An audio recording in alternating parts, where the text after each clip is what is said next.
basement of a house, because in the basement or cellar, that's where so many things will be stored away in boxes and we don't really know it's there. So like that, our desires are stored away in the subconscious mind and they come up into the conscious mind. So the reason that we have these desires stored away is because we're basically not satisfied. And again, when I say we, I'm talking about the soul. The soul is unsatisfied. So the consciousness is therefore, the subconsciousness is always generating desires.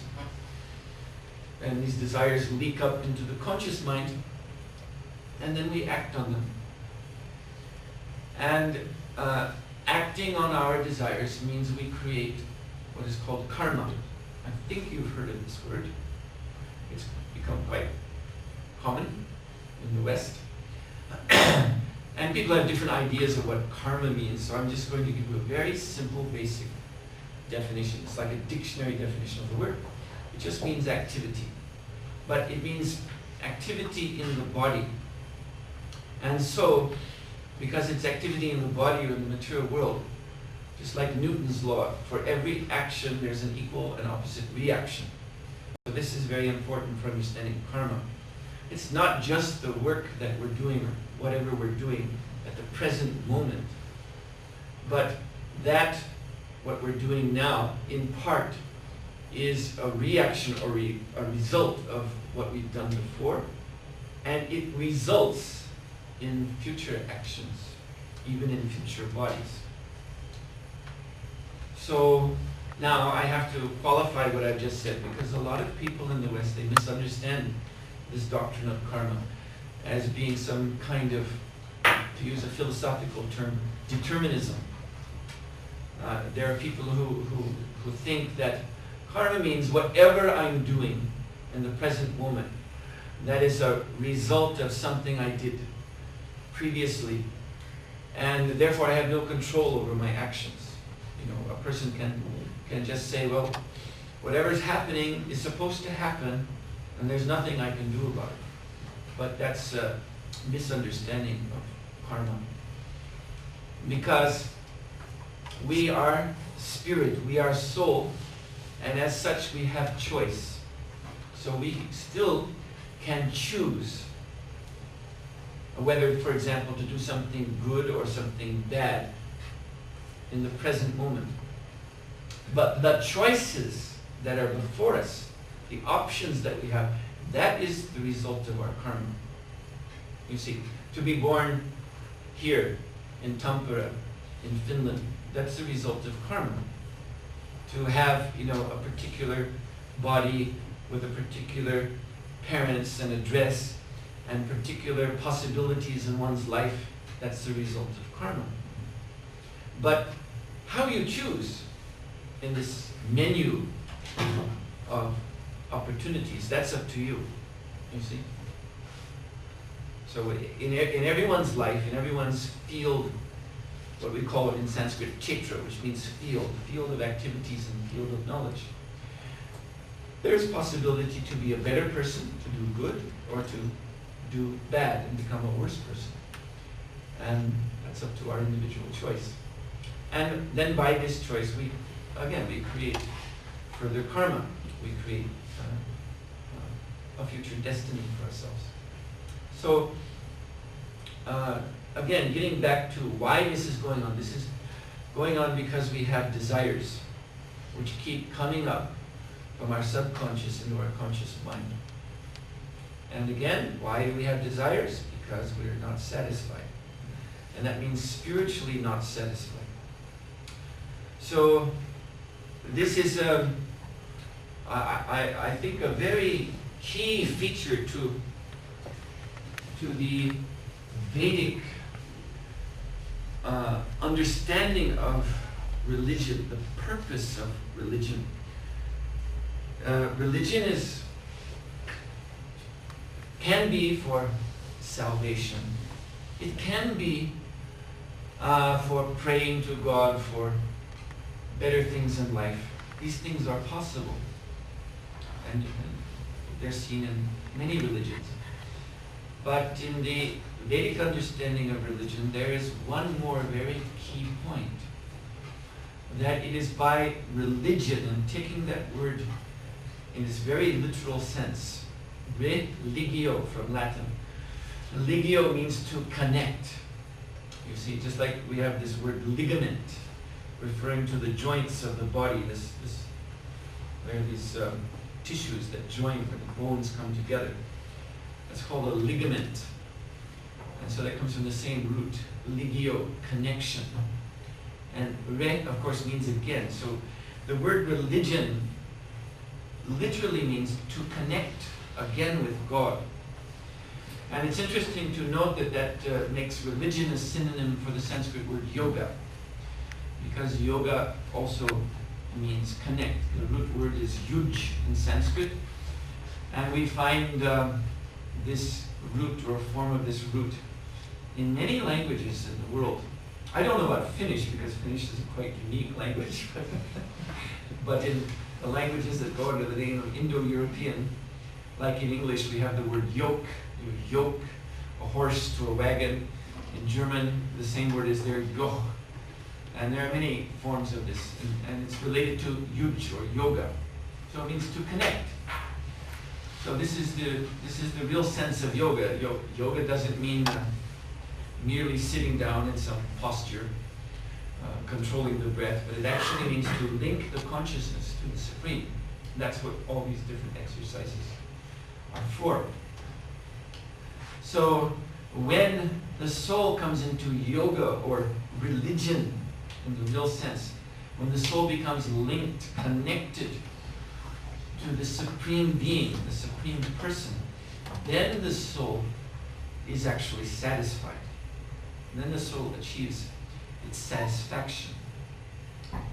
And then it's not that desire comes to an absolute zero end, but desires then become the means of exchanging personal love with that Supreme Being, with God.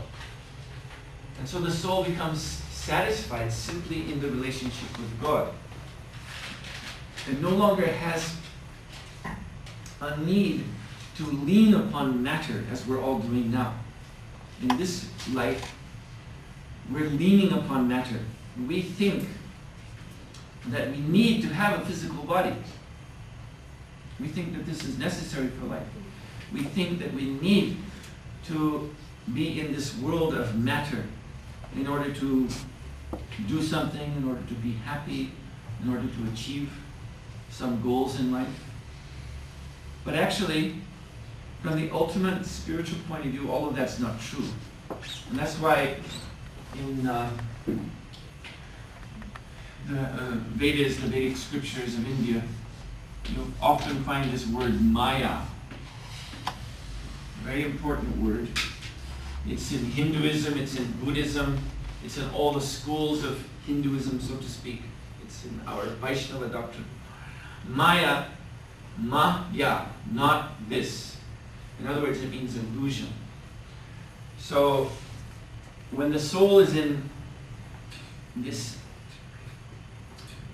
yoga with matter, when the soul has taken shelter of matter and thinks that matter is needed for me to do anything, for me to achieve anything, that's called Maya. That's called illusion. It's not actually real. It's not actually a real state. This is, my book happens to be here, Substance and Shadow. This is a book I wrote. And the title is indicating substance means the transcendental realm above Maya, and shadow means the realm of Maya. So, just like our body has a shadow, we can hold our hand up to the light and cast a shadow of the hand on the tabletop here. So it looks the same, but it doesn't have the same power. If, for example, I want to lift this glass to my mouth and drink, I can't do that with the shadow of my hand. I can maneuver the shadow so that the fingers close around the cup, but the shadow is never going to lift this to my mouth. So we are trying to be happy in this material world by depending upon matter. But we don't achieve happiness in this way. Not real happiness. Taking again that the soul is eternal. If we can accept that the soul is eternal, this is like, this is necessary for understanding anything that I'm saying here today, that we have to at least theoretically accept that the soul is eternal. So if we can accept theoretically that the soul is eternal, then whatever you achieve in the material world is only temporary. I mean, no one can argue with that. Whatever we get, if we become millionaires or whatever, we become Hollywood stars, whatever is considered to be the real success in life, and that's hard to achieve, but say we achieve it, say we're fortunate enough to achieve that. Is that real happiness? No, because it doesn't last. And again, think of the soul. The soul's eternal. That means after the body dies, the body that has achieved the so-called success dies, the soul's still going to be there. And by whatever the soul did in that life, the soul gets another body and goes on and on and on. So actually the soul is always seeking some sort of ultimate fulfillment, which it cannot get in this temporary world. Because here everything is changing. Even you attain something that you think can make you happy, it won't be long enough to keep you happy. It won't be around long enough to keep. You might get something that makes you feel happy for a while, but time is going to separate you from it. So this is what I mean when I say our leaning on matter, depending on matter, will not give us the happiness that we're actually seeking. And therefore this state of the soul depending on matter, is called Maya, illusion. Now I need to qualify what I've just said. I'm trying to get out of the way certain questions that I know will come up.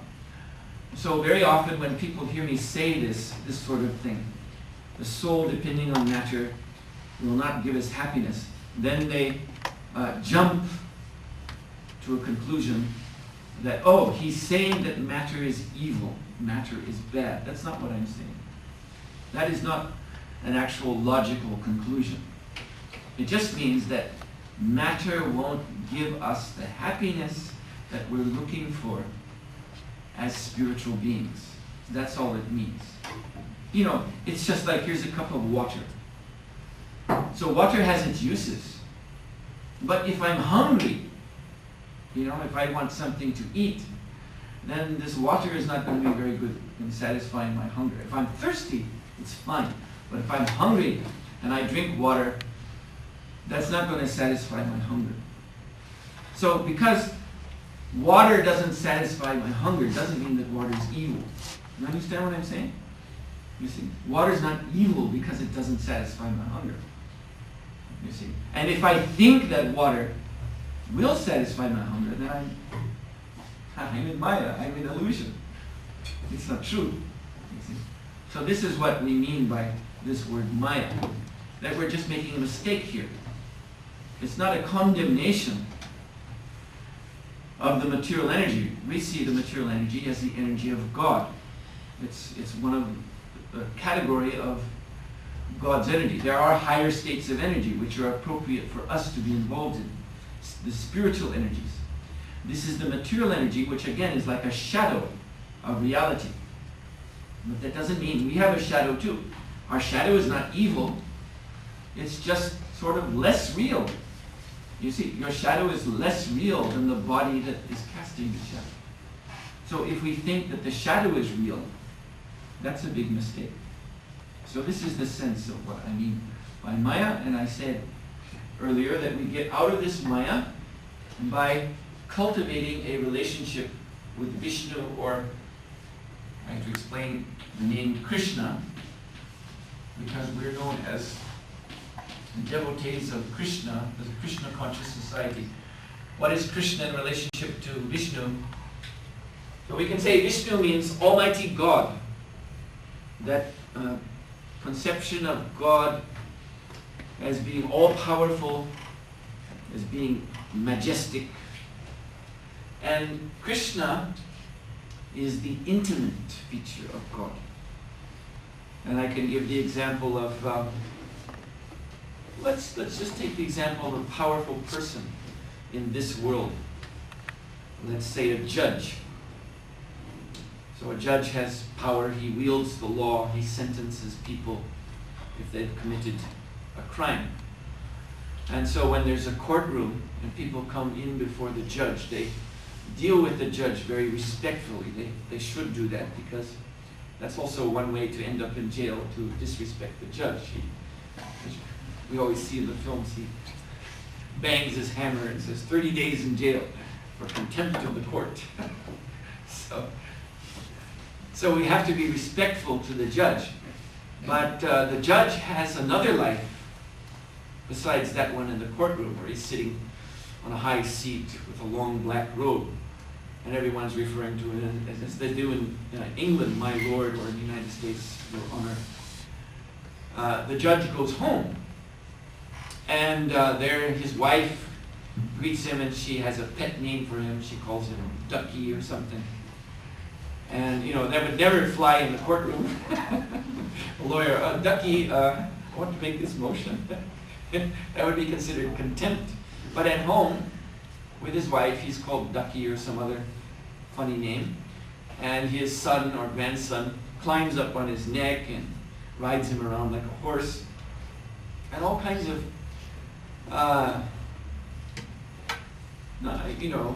very casual, very informal things are going on at home.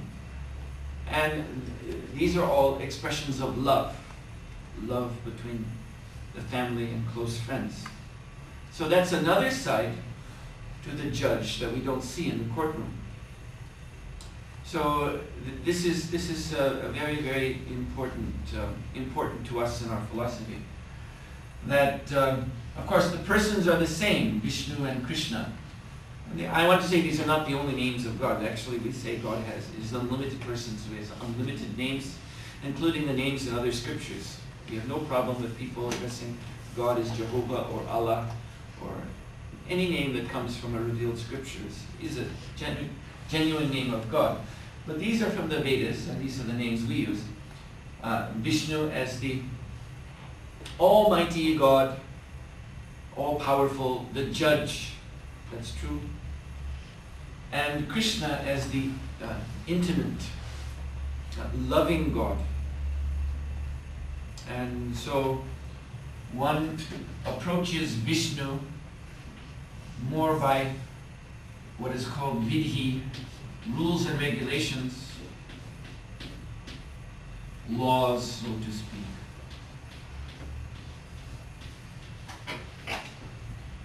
And one approaches Krishna by prema, by love.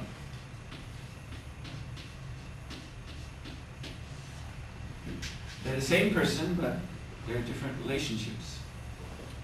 So in our Krishna consciousness movement, we are particularly trying to cultivate relationship with Krishna, and that is by the method of love. And this method is, actually both methods are taught in a scripture called the Bhagavad Gita, that is spoken by Krishna. It's a famous text, considered, sometimes it is said to be the Bible of Hinduism. So this is one of our main texts that we follow. So both methods are taught in Bhagavad Gita, but Krishna says conclusively that if one wants to know me as I am, then he uses the term Pritipurvaka, which in Sanskrit means by the method of love. I am to be known as I am in truth by the method of love. So this is, we follow, I mentioned how religion and yoga mean the same thing. So we follow a type of yoga, which is called bhakti yoga. Bhakti means devotion. So it is a yoga, a means of linking with God by devotion. And devotion basically means by giving the heart to the Lord. And of course there's a method for that, a whole system. I won't have time to explain all of that, but I'm just giving you the key points. And so the key method of bhakti is chanting the name of God. The name of God is the mantra or maha mantra. Great, maha simply means great. Mantra, manas trayate. Manas means mind or consciousness, trayate means to free. So the name of God, we understand, is not different from God. We can immediately be in yoga, in relationship with God, if we take His name. And so the method of bhakti yoga, let's say the technical process of bhakti yoga, means to fill the life as much as possible with the name of God. We chant. I here have my, what I call japamala, chanting beads. This is you might say a rosary of 108 beads. And so we chant the Hare Krishna mantra. These are names of Krishna. On these beads we chant one mantra on one bead, going around 108 beads, and then back around again 16 times. Every morning we do this. So that's 1,728 Hare Krishna mantras every day we chant. And that is essential to Bhakti Yoga. And we chant the Hare Krishna mantra other times too. We sing the Hare Krishna mantra a lot, regularly, every day. So this is the main thing, to absorb the consciousness in God by way of His name. So up to this point, what I've given you is a kind of very just general introduction. Now I want to, because I've been asked to speak on combined issues of psychology and ethics, so I want to get into that. And I'm going to start with psychology, which I've already touched on a little bit, now to go into a little more detail. And I want to again say that all of what I'm presenting is coming from the Vedic scriptures. That means it is very ancient. I'm going to be explaining this to you, sometimes using modern terms, but everything that I'm saying has its origin in the Sanskrit language. So what I hope that you will understand from this presentation is that the Vedic philosophy is extremely sophisticated. It's very ancient. It's from a whole other worldview. We definitely call it pre-modern. I'm going to pause and talk about what we mean, what modern actually means, as opposed to pre-modern or classical, perhaps. Because Christianity, in terms of the West, Christianity is also definitely a pre-modern view of life, as is what in the West would be called classical outlook, like the philosophical outlook of ancient Greece and Rome. That is pre-modern. And classical Vedic or Indian civilization is also definitely pre-modern. So what is modern? Modern is the idea that man is the center stage. We find the meaning of life in humankind. It is the human being who is the measure of all things. And the purpose of life is to promote humanity's position. In other words, the human society should become better and better and better. Human beings should become more and more in control of nature, in control of the world. Our human standard of life should improve all the time. We should have a longer and longer life. We should be more and more healthy. We should, like this. So this is the modern conception, and You have also philosophers, more recent philosophers like Rousseau, Jean-Jacques Rousseau, who is a very key modernist, in which, in the sense that he looked upon the past as the enemy. This is also the modern outlook, that the past, anything before now, was more primitive, less developed. And therefore we look down, we not only look back, we look down, you see. We look down, we say, oh yeah, back then they thought this. Back then they did it like that. Now, we are much better. And in the future, we'll even be better than that. This is the modern outlook. And it's a faith, it's a kind of religion in itself. In this, not in the sense of linking to God religion, in the real, but it is a kind of faith. There's a kind of belief system in this modernism. And there's this faith that, I guess in the end, that this modern development is going to end where man himself becomes something like a god, and his world will be more or less perfect. Now when we look back on history, we find that civilizations have risen and fallen. We will find civilizations that maybe thought that they had achieved perfection, but then they've fallen. So this is a real faith. It's almost like a blind faith, because we can't look back and see at any time in the past humanity had achieved perfection and stayed there. But then, because it's built into modernism, is this dismissal of the past. That doesn't matter. It doesn't matter what you say happened in the past, because that was the primitive Africa of our human experience. Now we're actually getting somewhere, and in the future will be better. This is the conviction. And so I just want to point out to you, no matter what you may think of what I just said, you might think, well, that's how I feel too. I believe I'm a modernist. But I just want to point out that communism is a very modernist doctrine, as was Nazism. And both of them were youth movements, and really, really looking to a brighter future.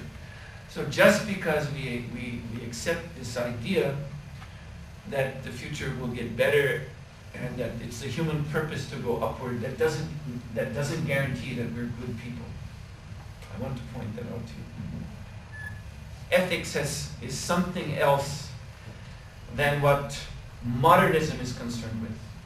Modernism is more about the about the how of things should be done. Modernism is more about efficiency, doing things quicker, more efficiently, bigger, on a bigger scale. But ethics and the spiritual concern of life is about why we should do things. What is the meaning of what we do? And so this is what the Vedas are concerned with. The Vedas are, in that sense, as I said, pre-modern. The Vedas are concerned with the why of life.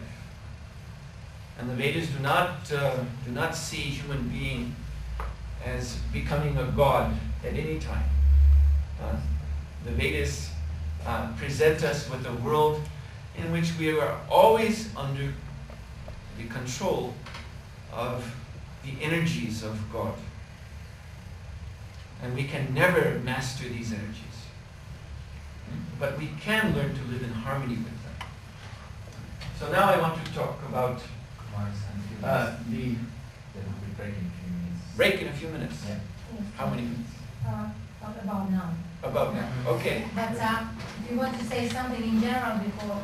No, I'm going to, this is a good time for a break, because when we come back I'm going to get into the details of this system of psychology. Is love.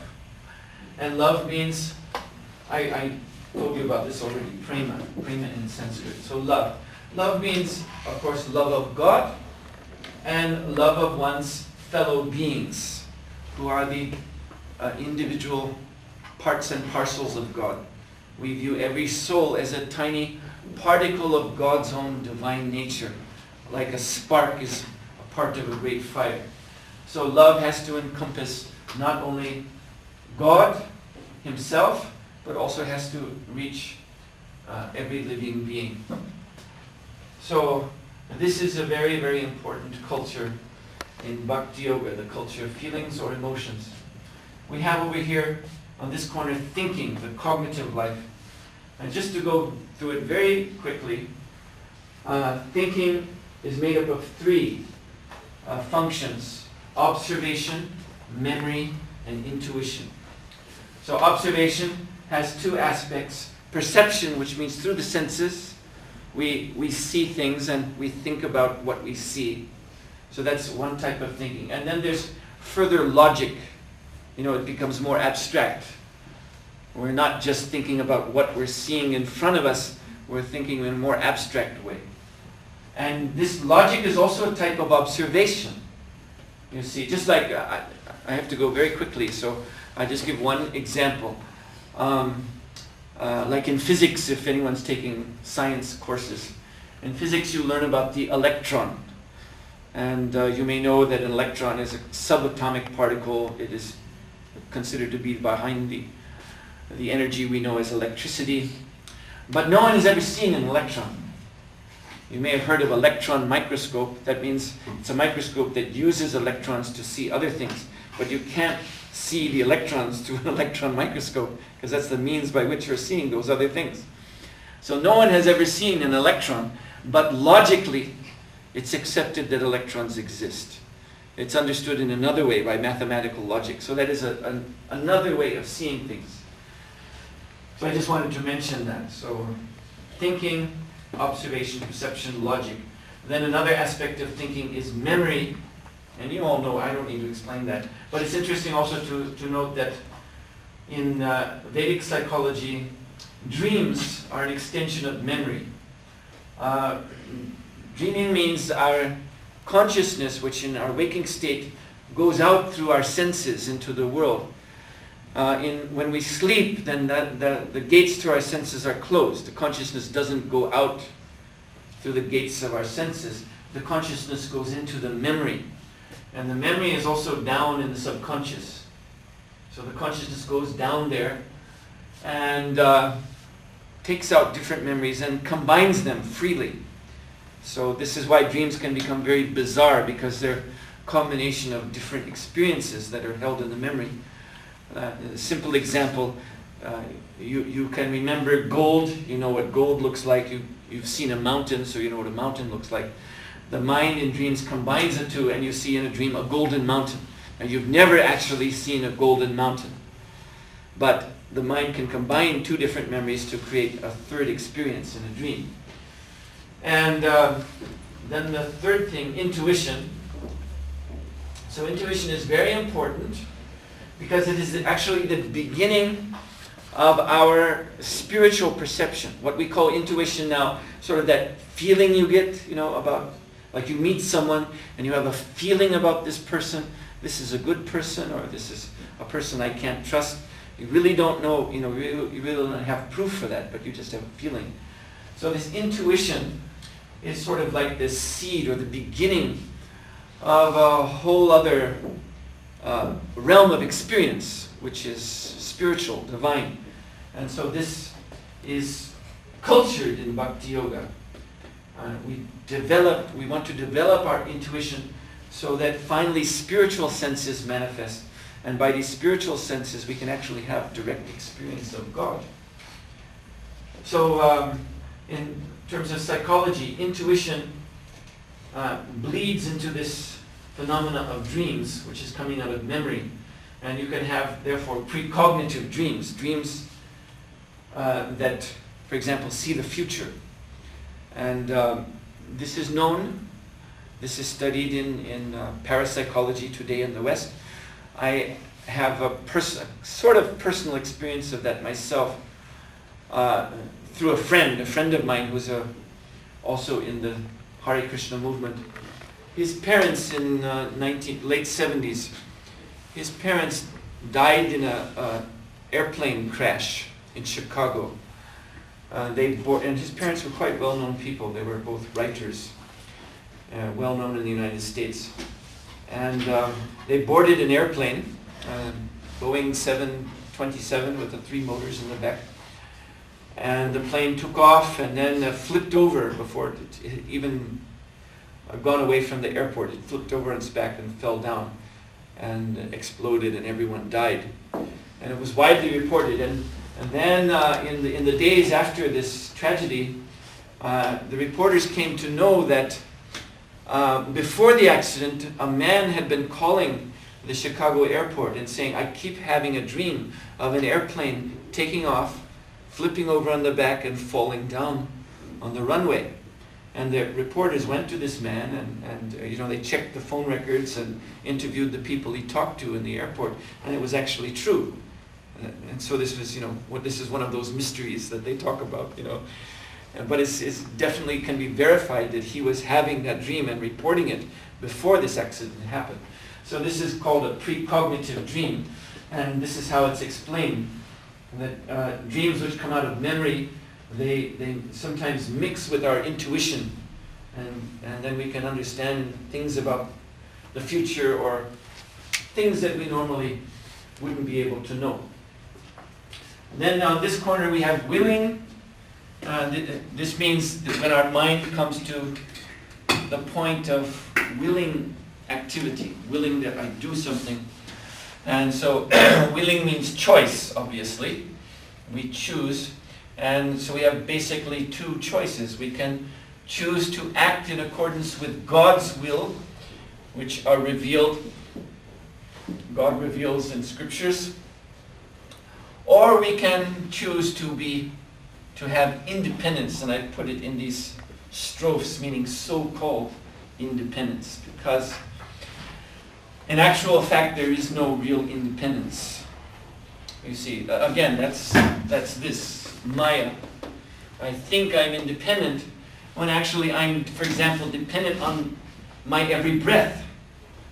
You see, every moment we're breathing, and but we're forgetting it. We forget that my life depends on my breathing, and my breathing is a function of this body, and I'm not really in control of all this. I mean, I'm not thinking about my breathing. It's happening automatically under actually a higher control. The blood pumping through my body, I'm not thinking about that. My heart beating, I'm not thinking. So we think I'm independent. We think that I'm so powerful, this and that. But if one of these support systems goes haywire, and in 1 second we're on the ground. You see, gasping for breath. So where's your independence then? The fact is we never had independence. We're always dependent upon a higher arrangement. And again, I explained this. This is God's energies. So this is a quick look at the schema of the mind, and then ethics. So classical Vedic ethics is called Chatur Varga, which Chatur means 4, and Varga means goals. So there are 4 goals of human life, which if human society is ethically structured and ethically managed, then all human beings should be able to attain these goals for their ultimate happiness. So the first is Dharma. Now Dharma gets translated usually as religion, and it does have that meaning, but it actually means, it really means essence. So essence of what to do. In other words, here we are in this life, what am I to do here? So that's why you're in school. That's why children go to school, to learn how to live as human beings in this world. And that's why you learn to read and write and everything, that you need to be prepared to function in this world as part of society. So this also goes under the heading of Dharma. This knowledge of how to act as a human being. So that is essential for human happiness. So this is the first stage. There must be Dharma, there must be training given to human beings so that they can live a human life a life distinguished from the beasts. The beasts just live to satisfy their impulses. But human beings have a higher, we have a bigger brain, we have a sense of right and wrong. We can conceive of higher goals than just to fill our bellies and things like that. So this is the meaning of Dharma, to fill out all these potential spaces of human consciousness, to put something there so that the human being will have a complete sense of his purpose, of his place in the universe. And then Artha translates roughly as wealth. So in order to live in the world, we have to have a place to live, we have to have a roof over our head, we should have some type of money or some sense of wealth that we can spend. And of course then there must be an economy and work that we can do to achieve this. So that's the second stage.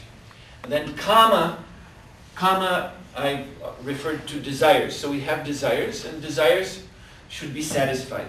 Desires should not be suppressed artificially. They should be satisfied, but they should be satisfied in accordance with Dharma and Artha. In other words, satisfying desires. You see, if it contradicts Dharma, if it contradicts the right way of life, you see, like one may become overwhelmed with hatred, the emotion of hate, and then he's got this impulse to go out and murder someone. You see, but that contradicts Dharma, that contradicts the law. So we shouldn't do that. We should satisfy desires in accordance with law. Also, Artha. Artha means wealth, valuing. Artha also means value, so it's a way of valuing the things of this world properly. So also under kama, there may be the desire to go to Las Vegas and gamble all of one's bank account, everything, house, just put it down on the table and throw the dice, risk it all. And so that is also not to be done. That goes against the principle of Artha. One should be sensible about one's life. So these things all have to be learned. So how to satisfy our desires in the right way? So there is a in the classical Vedic civilization, there was a very ordered and structured social system whereby people could get an education, could have an occupation, and could get married to the right person just suitable for us, and satisfy our desires in that situation. And then lastly, but the fourth of the Chaturvarga is moksha, which means liberation. So after having accomplished all these things, then what's next? Then this life is temporary, it comes to an end. So what is the ultimate fulfillment? And that is the liberation or salvation of this eternal soul that I told you about. To bring the soul upward to the reality of God. I was indicating about developing intuition, developing love, developing our emotions. So by development of love and intuition, the spiritual insight, we can actually enter into a relationship with God, the Supreme Person, Krishna. And there is, as I explained before, the ultimate satisfaction of all desire. And at that point then this searching for happiness in this world, birth after birth after birth, will stop. That's the meaning of moksha. No more birth and death for the soul. Rather, the soul is liberated in the spiritual world in the presence of God. And in moksha, then, the experience in relationship with God is this prema, this pure love, which I explained before. So, yes, because we want to leave time open for questions, I think I've said enough by way of introduction on psychology and basic ethics. So I will stop here, and you can ask anything you like.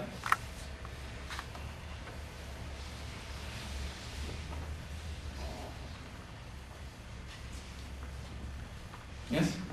Tell about your clothes, where the color came from. Yeah, this way I'm dressed is it's well known in India. This is part of that culture, that a person who takes to the spiritual path will first of all wear this type of clothing, this type of apparel, simple cloth. It is there for simplicity's sake, because in spiritual life we shouldn't be fussing too much with our clothes and our hair too. We keep our hair like this short because then it's easy to deal with. When one is more in the material world, then clothes fashions are changing and you have to keep up to date and all of that, and that is taking the mind away from the spiritual focus and focusing it more on material things. So this is the reason. And then this color simply means that I'm something like a monk. I don't have a wife.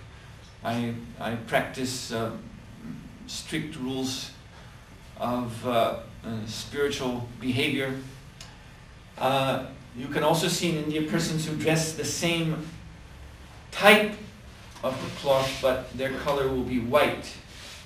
So then they're practicing spiritual life too, but they're married. And so these are two different ashrams. Ashram means a mode of spiritual practice. So my ashram is called sannyas, it's monastic, but someone may be in what's called the grihastha ashram, the married life, but still be on the spiritual path. So in this way there are different ashrams. There are 4 basic ashrams. There's the student ashram, the married ashram, there's the retired ashram. That means after the children have grown up, then the mother and father, and they sort of retire from their former life. And then finally the sannyas ashram, the ashram of a monk. And so that's what I'm in. The mark on the forehead, I'll anticipate all these questions. These are typical questions. The mark on the forehead, this is a kind of clay. It's called tilak. We mix the clay with water, it comes from a holy place. And this point on the body, as here, and on the back, and on the arms, these are called chakras. So chakras are energy centers, spiritual energy centers. And it is sometimes said 6 chakras, 7 chakras, 32 chakras, 16 chakras, 64 different places in the body are centers of energy. So we mark these 11 chakras on the body and pronounce a mantra. For here it's Om Keshavaya Namaha. So the point is simply to purify this center of energy, and it is to help transform the body into a temple of God. You might have heard, if you've done any reading in yoga and things like that, you might have heard of the idea of a third eye, a mystic eye. Maybe you've heard of that. It's called technically the Ajna Chakra. And the yogis are supposed to open this eye at some advanced stage, and then they have mystic visions. So that's a different sort of yoga than we practice. As I said, we practice bhakti yoga. So this is how we deal with this energy center. We mark it with this clay, tilak, and we chant Om Keshavaya Namaha. Anything else?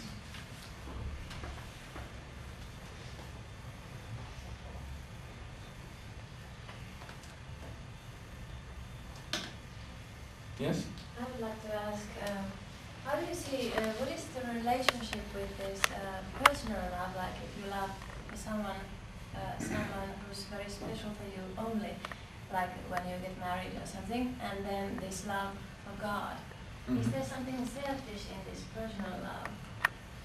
How do you see the relationship between this? Well, if the personal love contradicts the love of God, yes, then it becomes selfish, or at least we're in danger of it becoming selfish. So there is not necessarily any contradiction between the two. But again, as I said in the very beginning, I said something that's very important. I said in order to understand anything that I'm teaching you today, we have to theoretically accept that the self, the soul, is eternal.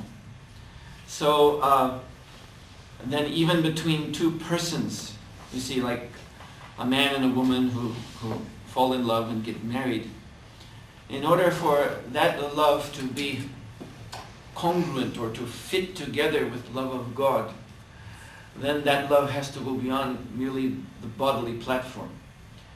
Of course, the body is included there, so that is not to negate that. But they would have to be able to see one another as spiritual beings. And so, in that sense, the love becomes exalted. It goes further than a lot of these relationships do. They begin and end with the body. There's some physical attraction, and that's as far as it goes. As long as the physical attraction is there, they say we're in love. And then when the physical attraction fades away or gets connected to some new persons that come along, then they say we fell out of love. We're no longer in love anymore. That's ended. But in this conception of love, the two people are understood to be spiritual, and therefore eternal. And therefore their love should go beyond just this body, just this life. And so then there's it's like a triangle. There's love between these two, but then there's a central connecting point above, love of God. You see, that then lifts their relationship into the realm of eternality. So, in our Vedic scriptures there are wonderful stories of married couples, men and women, who are pure devotees of God, and they served God as husband and wife, and they both ascended into that divine realm of God consciousness together. So we're all for love, but we have our own definition of what love really is. And what typically goes under the name of love in material society, we call it lust, not love. It doesn't come up to what we think of as love.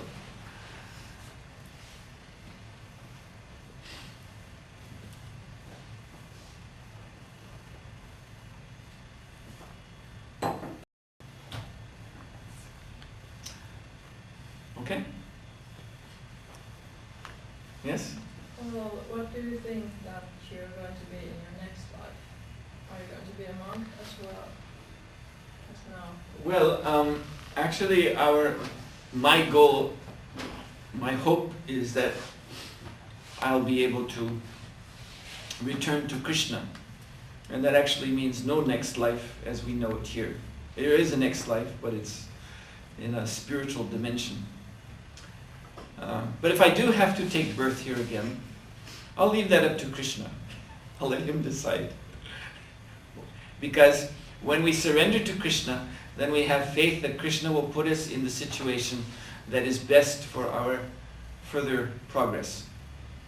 So I don't want to desire to be in any particular situation myself alone, because that might contradict the will of God. So I'll leave that up to him to put me where he wants me to be. And I have confidence that in that situation, that will be the best opportunity for me to further my relationship with him.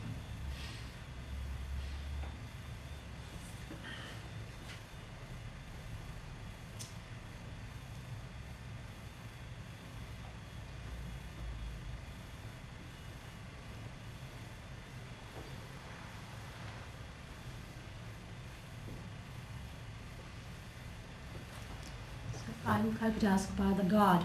You said that the one God can have many names. Mm. So does it mean that you think that all the gods we know are the same in the end? So if you are a Christian and you are living in a good way according to Vedic ethics as well, so you think Okay. it's we are? That's a aiming very, some- very good question. And so let me answer it in this way, that yes, we believe that anyone's idea of God, if its origin is in a revealed scripture, in other words, a book, a text, which has supernatural origin, divine origin.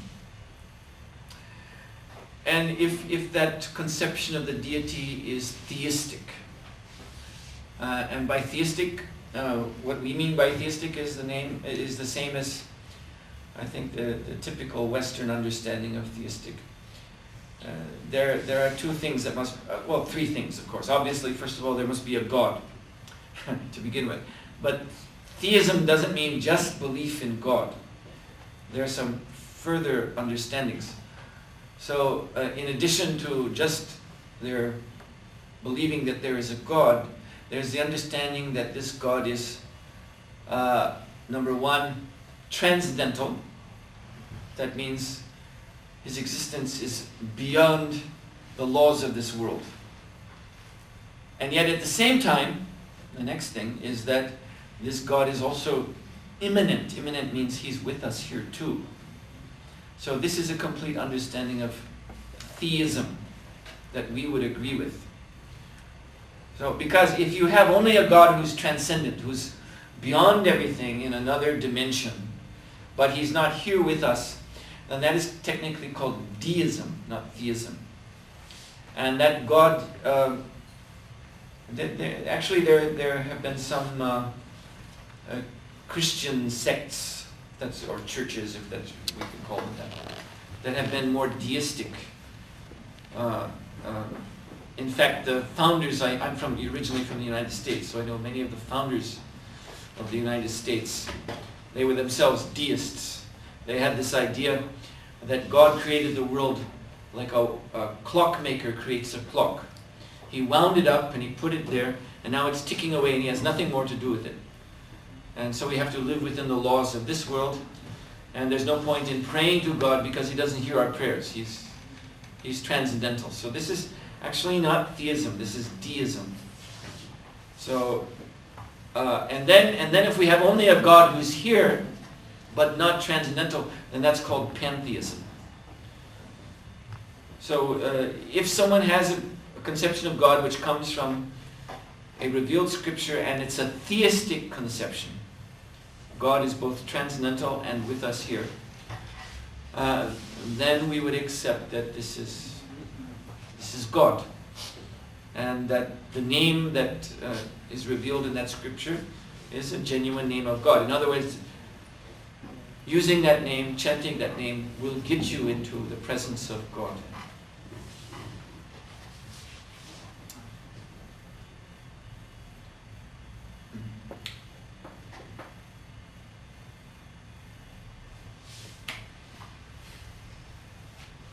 Yes?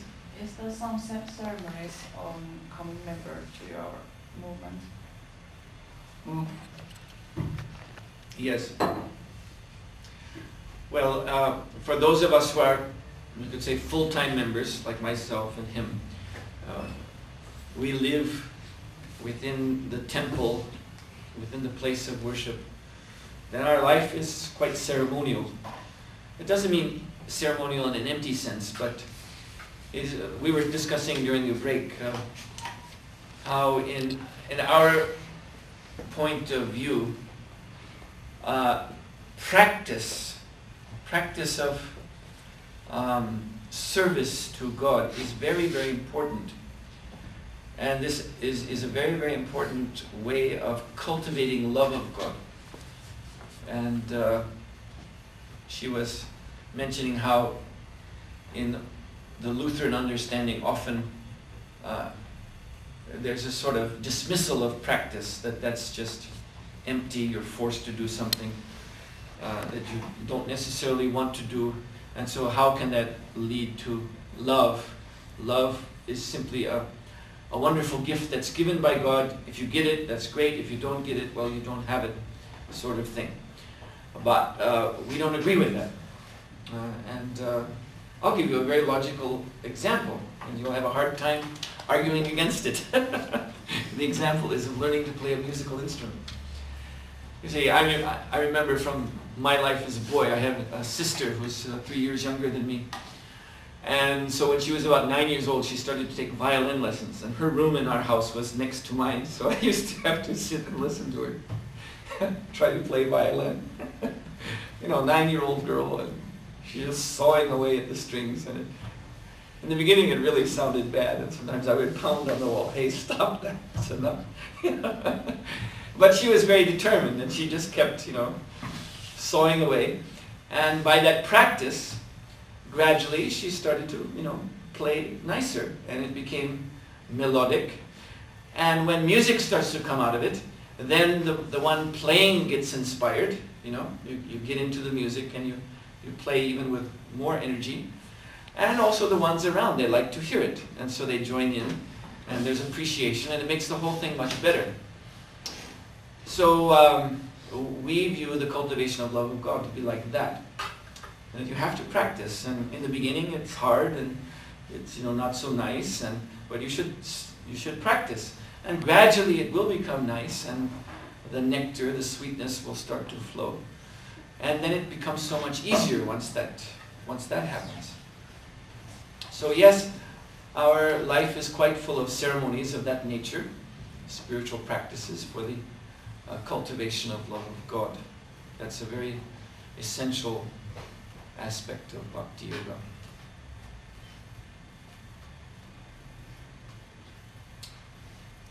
Yes? How did you find out about this movement, or when you said that your sister was 9 and you were home, so you probably didn't grow up into this? No, I certainly didn't grow up in Krishna consciousness. But after I left my home and went to school, higher studies, college and university, this was also the time, this was late 60s, so many people in my generation in those days were looking for something totally other than what society around had to offer. So many were looking into so-called higher states of consciousness through drugs, and others were just looking in philosophy or different ideas that were coming from the East, from India at that time. It had become quite the thing to do, actually. And so I also became interested in ideas coming from India. First I was interested in Buddhism. I read a lot of books about that. And that sort of opened my mind. I can't say at that time I really knew anything very clearly, but I was just very interested. And then I began to hear, first of all, it was like a rumor that there is such a thing as a Hare Krishna movement. I hadn't come in touch with it yet, but I heard about it. I heard about people that I knew who were involved in it. And then gradually I did come in contact with it. I got first some reading material, and I read that, and I liked it. And so that led me to take a journey from the place I was living to Boston, Massachusetts, USA, which at that time was where the press, our movement had its press located there. And so I went there because I thought where the press is, that will be the most philosophical, those who really know the doctrine should be there too. So I went there just to kind of like find out myself. And I never left. That's more or less what happened. I went there just to find. I wasn't at all planning to become a member. I thought, let me just check it out and see. But by being there and asking my questions and getting very nice answers, and also being introduced into the practice myself, then I decided that I liked it. And so I just thought at one point, after about 6 months, I thought, all right, so I'm just going to stick with this. And so that's how it happened, basically. Yes? What do you think about evolution and the birth of the universe and how it happened? Yes, evolution. Well, you see, the Vedas presents evolution of the soul. And as a matter of fact, there's some reasonable evidence for thinking that Charles Darwin, who was of course a British scientist at the time Great Britain was the colonial ruler of India, that Darwin borrowed the Vedic description of evolution and adapted it to Western science, removing some very key elements along the way. But in the Vedas we have this presentation of souls, as I've already told you, souls cycling through repeated births and deaths. And this cycle includes all species. It's not just human beings, but it's all the species, beginning from microorganisms, viruses, things that even may not appear to have life, but they have soul within them. And then gradually, according to the karma that's there, the soul goes upward. And there are also superhuman beings above the human level on other planets. So this is very ancient way of looking at things. It was also there in the West too, in pre-Christian cultures, this idea. So, Arthur Lovejoy wrote a book called The Great Chain of Being, which is about this, in Western pre-Christian thought, this idea of a great chain of life extending through the whole universe. So there is an evolution in this, and that the soul is, by moving upward, it's gaining more and more consciousness, more and more awareness. And then when the soul comes to the human form of life, then he has a choice. He can perfect his awareness, the soul can perfect his awareness, achieve God consciousness, or if he doesn't do that, then he continues on in the cycle. So the Vedic description tells you what is evolving. This is the thing. If you're going to have a theory or a doctrine of evolution, you have to be able to say what is evolving. But your Western scientific conception of evolution can't tell you what is evolving. If I ask you what is evolving, you can't give me a clear answer, because you have only bodies. You have only bodies changing. What is evolving? You say life. What is life? Don't really know. Maybe it's just chemicals. Well, that's just matter. So it's just matter evolving? Is that all it is? Just a development of matter? Then what's the meaning of it? What is the point of it? Because everything in matter is temporary, ever-changing. So, we may be proud now that the human species, according to Darwin's theory, is the crown of evolution, but the humanity is not going to remain, according to the theory itself. And Darwin, as a matter of fact, he wrote, he thought this for me is the greatest tragedy, to envision a future in which there will be no human beings. But that's what his theory demands. That's his theory says that will happen. And he writes, this for me is the greatest tragedy. So we say the soul is evolving. And so we say that Darwin's theory is deficient. Darwin's theory is not very intelligent. And we say probably Darwin has taken the original idea from the Vedas, because the British were doing that as colonial rulers. They were borrowing things from Vedic culture and ideas and social concepts and adapting them to their civilization. So now you asked about creation of the world. Yeah, well, the Vedic, you see, the Christian, there actually is an orthodox, I don't mean in the sense of Eastern Orthodox, but I just mean a doctrinal position on creation, which as far as I know is still on the books in Christianity, at least in Catholicism. And that's that the world was created in 4004 BC. As far as I know, at least in the Catholic Church, I don't know about Protestant churches, but that date has not been revised, so that's like still the doctrinal position. 4,004 years before Christ, the world was created for the first time. But the Vedic understanding is that the world was created 150 trillion years ago.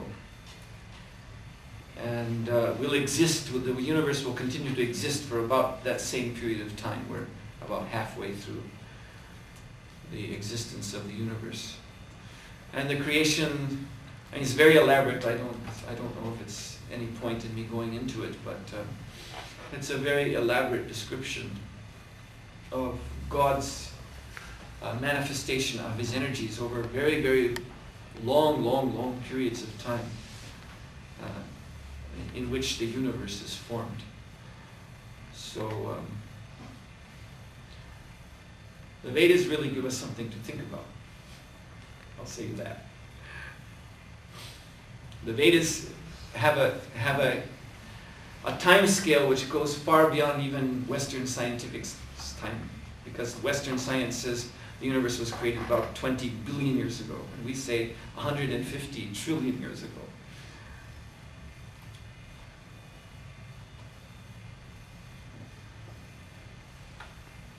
All right. You still have questions? Because the last one was so huge, really. That I think that, as you said, that the Vedas give us a lot of things to think, and I think you have also given us a lot of things to think about and maybe to talk about later. And I guess our material part now needs something to fill the stomach with, and we are soon getting to have our lunch. And I want to thank you very Thank you. much and warm. And so great.